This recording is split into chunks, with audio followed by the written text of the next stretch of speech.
Emily, it's urgent. My dad apparently fell at work and broke his leg. I'm worried, so I'm going back to my hometown for a while starting tomorrow to take care of him. That was the call I received from my husband, Joe, while I was out dining. My father-in-law lives alone in a remote rural area, and he's not exactly young anymore, so it's certainly a concern. But what's going on here? Right in front of me, the father-in-law who supposedly just broke his leg finished a ultimate double cheeseburger with great vigor. He doesn't seem injured at all. I had a lot of questions, but I thought it wouldn't help to have a long conversation right now, so I just told Joe I understood. That's worrying. Got it. Could you tell me more when things settle down? My father-in-law, seeing my puzzled expression as I ended the call, spoke up with concern. What's the matter, Emily? Who was on the phone? Well, Joe just called. He said you broke your leg and that he's going back to take care of you for a while. My father-in-law, Bob, seemed surprised too, but after a moment he said, I don't know why Joe would say something like that, but for now, it's better not to dig too deep. Do you think Joe has some reason for lying? Well, overthinking it now won't do us any good. Let's ask Joe when he gets back. For now, let's forget about it and have a drink. How about I treat you to a beer? I don't know what to do from here, but I can't just ignore the fact that Joe lied. First, I've got to find out why he lied. My name is Emily. I moved to New York when I married Joe, who works at a trading company in the city, and we were blessed with a lovely son, Aiden. I had friends who didn't get along well with their in-laws, so I was worried about how I'd fare. But to my relief, my relationship with my in-laws was much better than I'd feared. After Aiden was born, we visited Joe's parents in Nebraska every 2 months, and they helped us with childcare. Now Aiden has grown up, graduated college, and moved out, so we don't go back as often, but we still visit every Thanksgiving and Christmas. Bob learned the trade of construction when he was young, and, even at 80, still works as a foreman. He has more apprentices who look up to him, and he always boasted it felt like his family was growing. My mother-in-law was a homemaker, tirelessly supporting him from early morning till late at night. Even as he aged, Bob's appetite never waned, and he ate as much as his young apprentices. It's tough to cook every day. I can still remember my mother-in-law's face, looking troubled yet somehow happy as she spoke. But a few months ago, she suddenly passed away. After her death, Bob visibly lost his energy and became withdrawn. He couldn't even muster the energy to go to work, and his apprentices voiced their concerns to me. Ever since I married Joe, Bob welcomed me warmly, even after our son was born. I was worried about leaving him alone in this state, so I talked to Joe about having him live with us. Joe, your dad has been down since your mom passed. I think it'd be good if he lived with us. Yeah, he's already 80. Maybe this is the right time for him to retire and take it easy. Joe agreed, so I planned to bring it up with Bob when the moment was right. But a few days later, Joe told me he'd been offered a promotion at work. Emily, listen, I've been promoted to manager starting next month. It'll mean more work and more business trips. I know it'll put more on your plate, but I'll do my best. He had rarely come home on time before, and now it seemed he was going to be even busier. I'm not as young as I used to be, and to be honest, I'm a bit worried about caring for Bob alone. His promotion was great news, a result of Joe's hard work. I wanted to support Joe as he spoke so excitedly. In the end, months passed without me being able to bring up the idea of living together with Bob. Joe successfully became the manager and got busier than expected. As I had feared, he came home even later. Sometimes he'd come back after I'd already gone to bed. Weekends, too, were taken up with business golf or trips, so Joe spent less time at home. I felt bad for my father-in-law, but I knew I couldn't take care of him alone in this situation. Telling myself it was for the best not to raise the idea and burden him, I pushed the thought away. About a year had passed since my mother-in-law passed away when I got a message from Bob. Sorry for worrying you for so long. I've recovered and went back to work quite some time ago. Now I'm working energetically with my apprentices. Reading those words, I felt relieved and suggested visiting him at his place for the first time in a while. However, he said he had decided to take a break from work for a bit and wanted to come here to relax, so we decided to go out for hamburger at his request. Since Joe's promotion, I'd gotten used to eating alone, so I was excited to have someone to dine with for a change. When Bob showed up at the station where we had arranged to meet, he was completely well and I was touched. We went into a nearby diner and were happily reminiscing about my mother-in-law and talking about work when my phone rang with a call from Joe. I wondered what it could be and answered the call. Emily, it's urgent. Dad apparently fell at work and broke his leg. He can't work for a while, and he seems unable to manage daily life either, so I'm worried. I'll be going back to his house tomorrow to take care of him. What is he talking about? My father-in-law just finished a huge double cheeseburger right in front of me with great energy. We had walked to the restaurant from the station, and he showed no signs of being injured. And for someone whose parents supposedly got injured, Joe didn't sound all that panicked. I had a lot of questions, but I knew a long conversation right now wouldn't help, so I just told Joe I understood. That's worrying. All right, go ahead and be with him. Could you let me know more details when things settle down? Yeah, of course. I hate to trouble you, but his doctor said it will take 2 months to heal, so I'll have to leave you alone for a while. Joe replied as if he was unaware of how I felt. I'm out right now, but I'll pack your things when I get home. When I said that, Joe sounded somewhat flustered. Oh, right, you're not home now. Well, there's no need to rush back. I'll pack and leave tonight. What is Joe hiding? Seeing my anxious expression after hanging up, Bob spoke up with concern. What's the matter, Emily? Who was on the phone? Well, Joe just called. He said you broke your leg and that he's going back to take care of you for a while.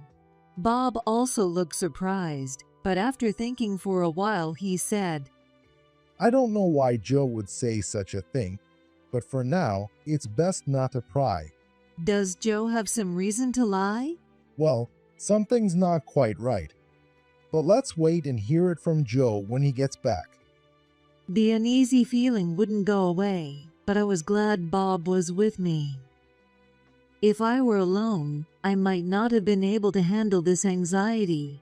Well, thinking about it now won't change anything. For today, let's just have a drink and forget about this. How about I treat you to a beer? I felt like I was making Bob worry instead. I chuckled awkwardly, accepted his offer of beer, and downed it in one go. The bitterness spread through my mouth, washing away a bit of my unease, and I felt slightly better. After a few more drinks, we both ended up happily tipsy and headed home. When we arrived, the house was dark. Joe had already left. Seeing the dark room, I felt the alcohol leave my system. Even though I'd asked him to let me know when things settled down, I hadn't heard from Joe since. Bob said he had some reasons that prevented him from returning to the countryside for the time being, so he decided to stay at our place until Joe returned. He didn't say it, but I think he was worried about me since I still looked so uneasy. After I got used to having Bob around, Joe finally contacted me to say he was coming home. As I vaguely realized that 2 months had passed, I had a bad feeling and felt uneasy about facing Joe alone, so I asked Bob to watch over us from the room next to the living room. Joe came home at 9 p.m. "Welcome back. How's Dad doing? It must have been tough with work and all." Work's finally settled down. As for Dad, Joe spoke with his eyes cast downward. I held my breath, waiting for what he'd say next. actually, Dad's leg healed, but it seems his injury was worse than I thought, and now he can't walk properly. So he's going to a care facility, and I'll need to visit him often, going back to his place. Before Joe could finish, the door to the next room swung open. Joe, what are you talking about? I didn't break my leg, nor did I hear anything about going to a care facility. I've been here with Emily this whole time for the past 2 months. Where have you been going without me at home? Bob scolded Joe with intense anger. Dad, what are you doing here? Joe, who hadn't expected to see his father there, was left speechless, his mouth opening and closing like a fish. Emily, you tricked me. Joe, ignoring his own lies, lashed out at me. Joe, I don't know why you use me as an excuse to lie, but yelling at Emily is not right, is it? Stay out of this, Dad. This is between me and Emily. And why are you even here? Though Bob stepped in to defend me, Joe's anger was still directed at me. I heard that Bob's house was leaking badly and undergoing renovation. He wanted to do it himself, but his apprentices insisted on helping him. When you called me saying he'd broken his leg, I was actually with him.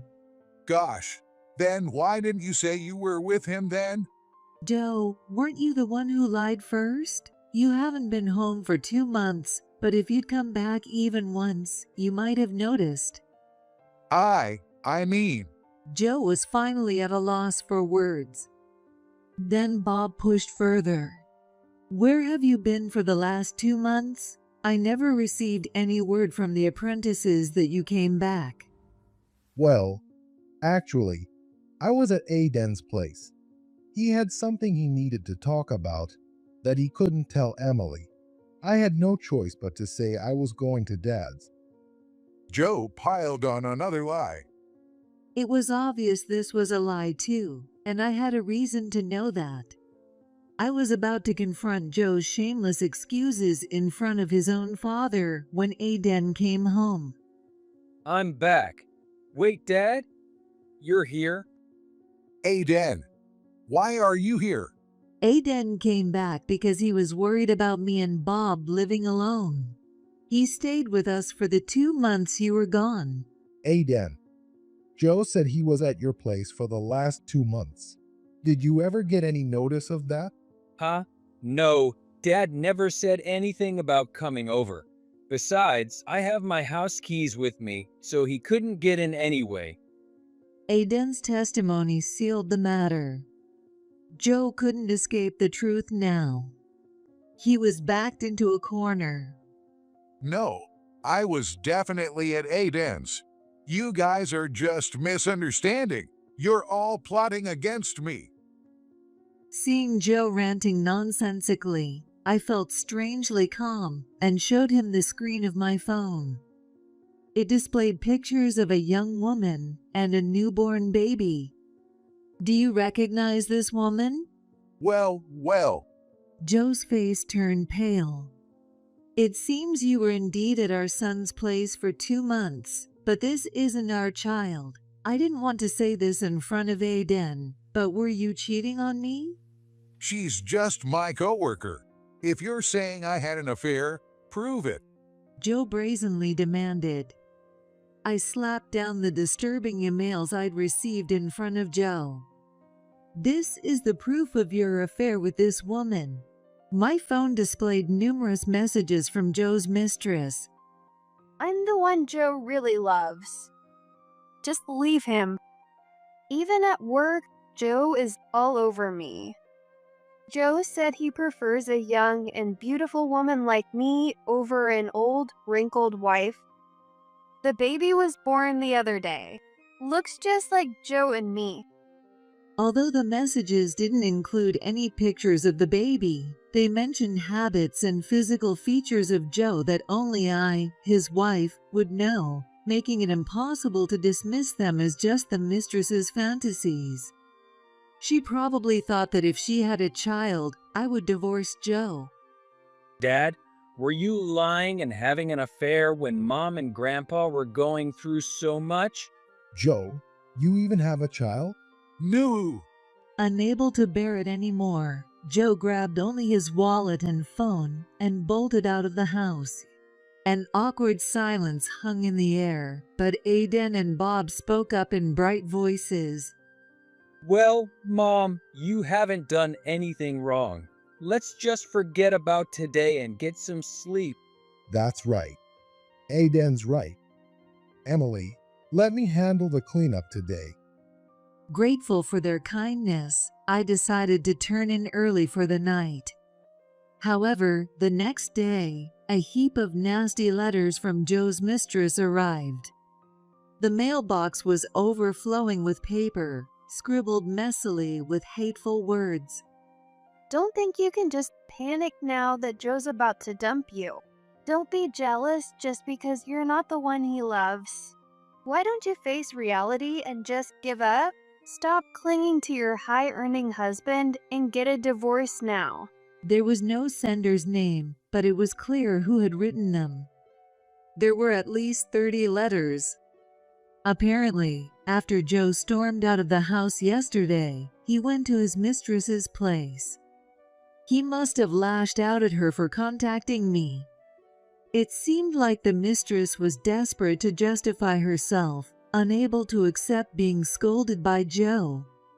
I didn't want to further exhaust myself over something that wasn't my fault.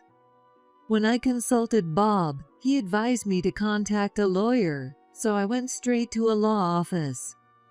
After consulting with the lawyer, it was decided that we would demand alimony from both Joe and his mistress, inform the mistress that any further communication must go through the lawyer, and ignore any attempts to contact me directly. But the next day, Joe and the mistress showed up at the house together.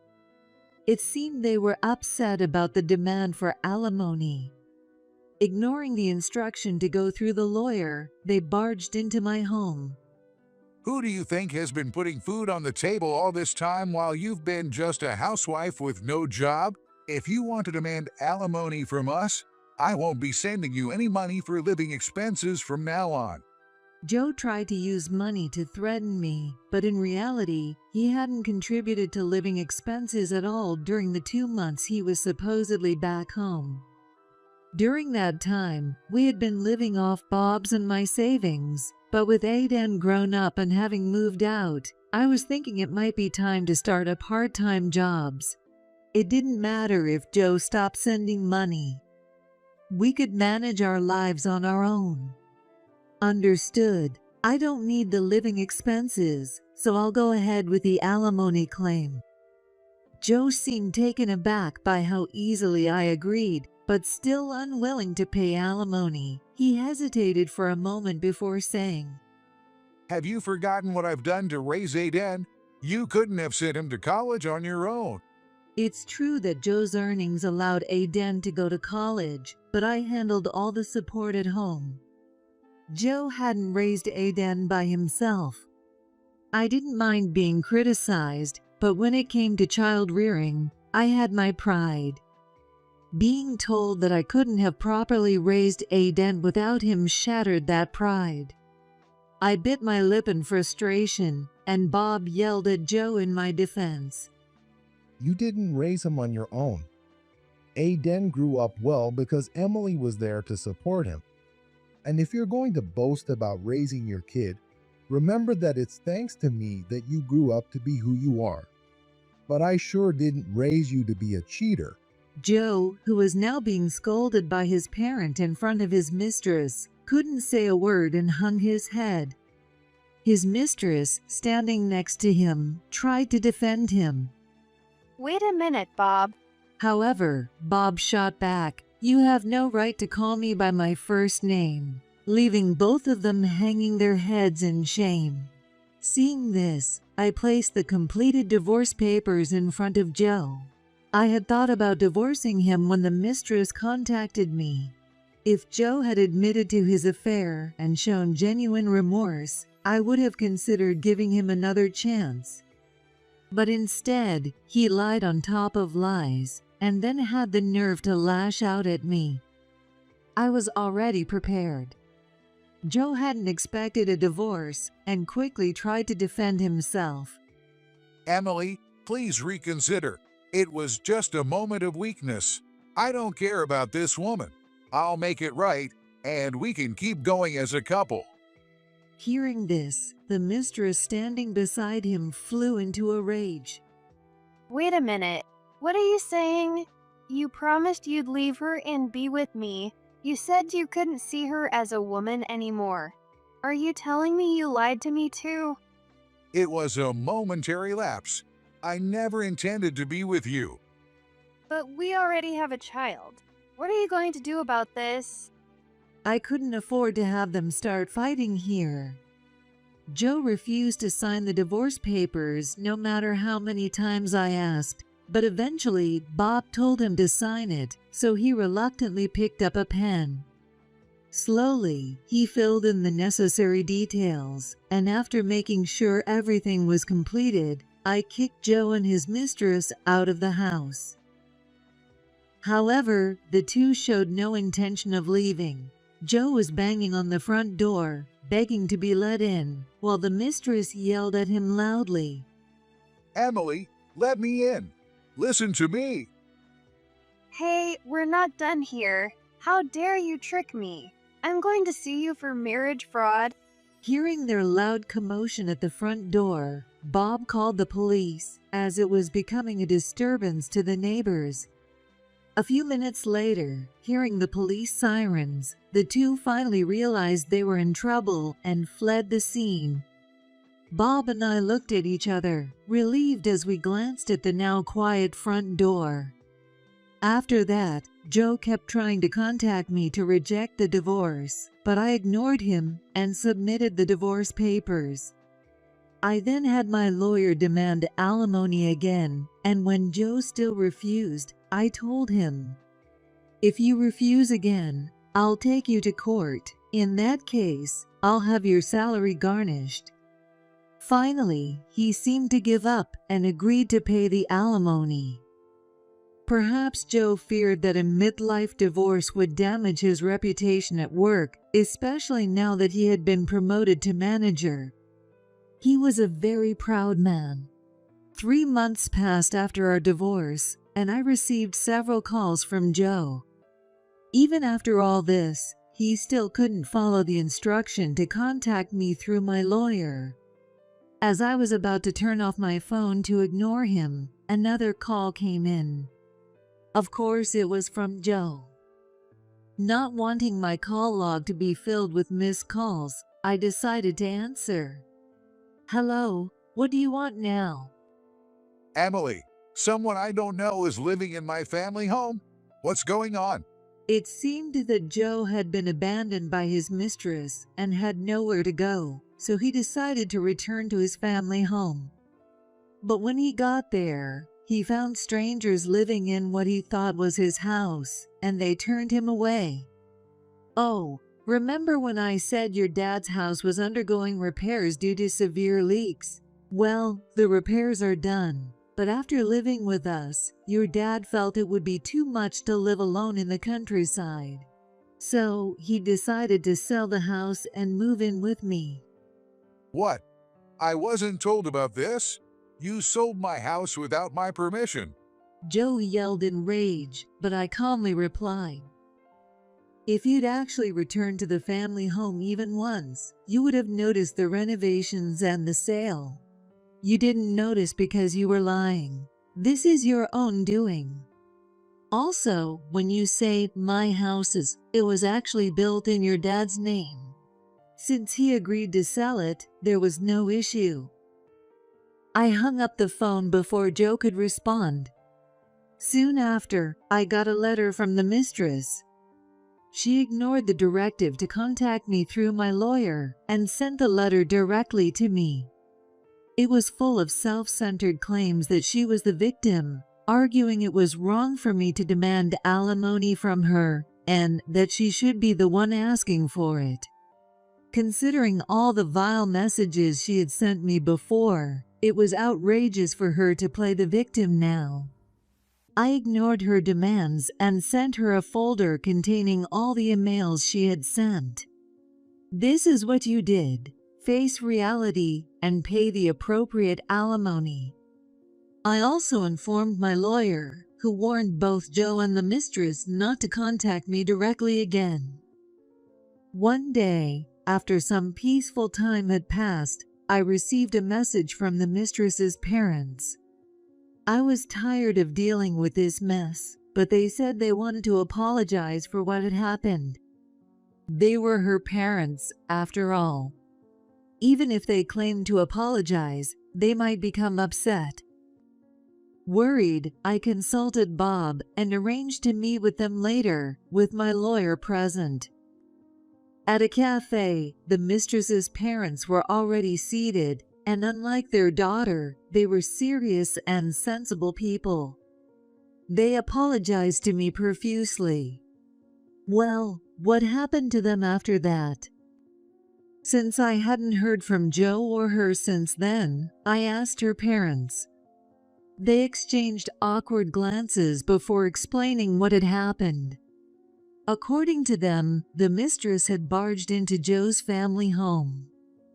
However, the person living there was a complete stranger, and, like Joe, they were surprised by the visit. The resident, suspicious of being approached by strangers, consulted the police. Afterward, the police patrolled the area, and the mistress, who was lingering around the house, was caught and questioned. In the end, Joe and the mistress were released on the condition that they would not return to the area. But later, while investigating where Joe was living, the mistress discovered that he had been kicked out of both his home and his family house and was now living alone in an apartment near his company. The mistress barged into his apartment, resulting in a loud argument late at night. The mistress, who was supposed to be on maternity leave, stormed into the company in a furious rage, loudly talking about their affair and demanding alimony and child support, causing an uproar.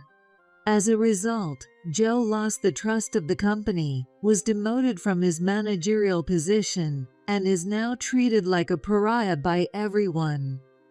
She also was fired for causing a disturbance at the company, and feeling overwhelmed with the care of her child, she returned to her parents' home.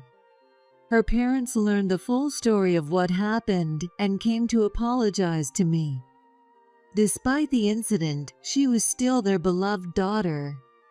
The exhaustion was evident on their faces as they spoke of their intentions to care for their grandchild and firmly discipline their daughter. The mistress's parents were much more decent and kind than I had expected, and since they apologized profusely and paid the alimony on her behalf, we agreed to have no further involvement in the matter and ended the meeting that day. 3 months after meeting the mistress's parents, I received a request from Joe through my lawyer to reconcile. I wanted to cut off contact entirely, but since Joe hadn't yet paid the alimony, I checked the message. Apparently, Joe couldn't handle the cold stares from his coworkers and jumped at the chance to take early retirement when it was offered last month. He mentioned that he was currently job hunting but was sure he'd find work soon, promising that he had learned his lesson and would help around the houses more and take care of Dad, pleading for reconciliation. If Joe had truly been remorseful, he wouldn't have turned defiant when the affair was discovered. He wouldn't have angrily contacted me when he found out the family home had been sold. I couldn't trust Joe's words anymore.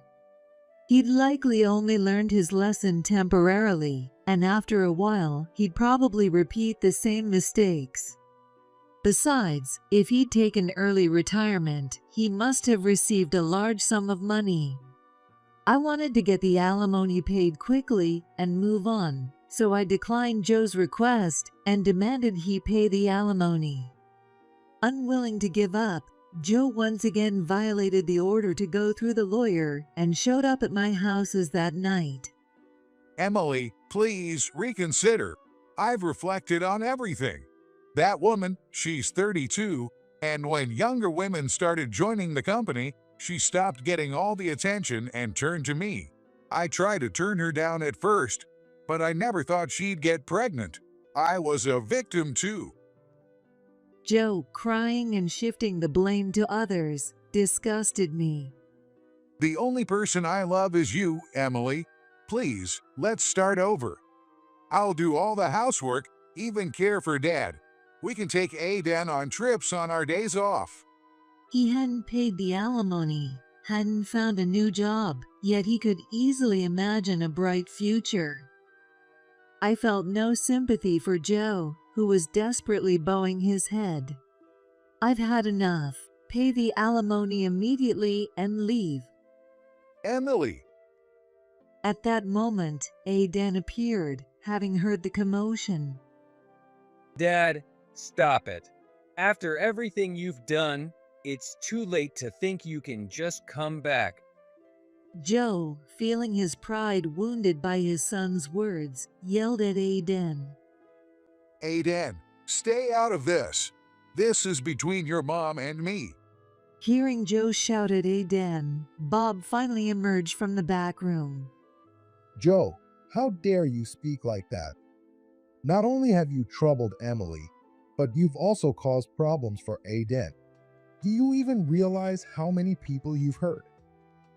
Having reached the point of no return, Joe began to cry and scream. This is my house. If you want me out, then you all leave. Hearing this, Bob went back to the room and returned with some documents. This house was built when you got married. Here's the property registry. It's in my name. This isn't your house. Now leave. Unable to say anything in response, Joe left the house, crying and shouting. After repeated demands from the lawyer, the alimony was finally paid.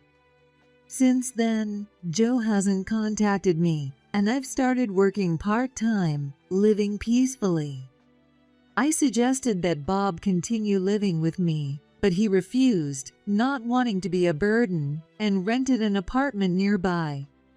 He arranged for the house ownership to be transferred from his name to mine, and now I live alone. Sometimes I feel lonely, but in those moments I visit Bob, who lives nearby. He chose the nearby apartment so I could be there quickly if something happened, but I find myself visiting even when nothing is wrong. On Aiden's days off, the three of us go out together. Recently, he's even started using care services.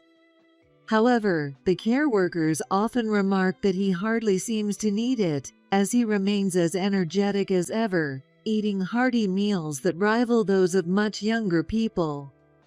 Today is our monthly dinner outing with Bob, Aiden, and me. As I waited at the station, I saw Bob waving as he approached. Hey, Grandpa's here. Aiden waved back at him. You look as energetic as ever, Bob. I'm glad.